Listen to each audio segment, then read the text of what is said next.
सोलापूर शहरात gas cylinder टंचाई कायम असून नागरिकांना मोठ्या अडचणींचा सामना करावा लागत आहे। कडक उन्हात ही गॅस एजन्सी बाहेर लांबच लांब रांगा लागल्याचे चित्र पाहायला मिळत आहे।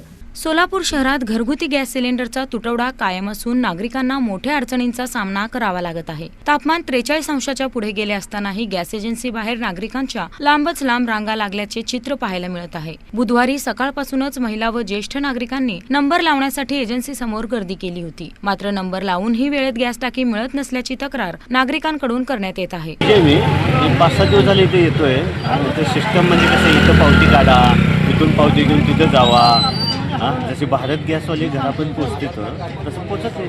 19 मार्चला लावलं तर इंडियन 19 मार्चचा फोन केलं, फोन उचलत नाही, फोन बंद। एकदा फोन उचलले होते माझा, एकदा फोन उचलले होते, त्या मॅडमनं बोलले होते मला तुम्हाला 2 दिवसात भेटून जाईल। 2 दिवस म्हणत आज महिना होत आला। कडक उन्हात तासनतास रांगेत उभे राहावे लागत असल्याने विशेषतः महिला व वृद्धांचे हाल होत आहेत। दरम्यान गॅस वितरण व्यवस्था सुरळीत करावी, टोकन पद्धत प्रभावीपणे राबवावी, तसेच नागरिकांसाठी मंडप व पिण्याच्या पाण्याची व्यवस्था करावी अशी मागणी नागरिकांकडून होत आहे। प्रशासनाने याकडे तातडीने लक्ष न दिल्यास उष्म्यामुळे आरोग्याच्या समस्या वाढण्याची शक्यता व्यक्त केली जात आहे।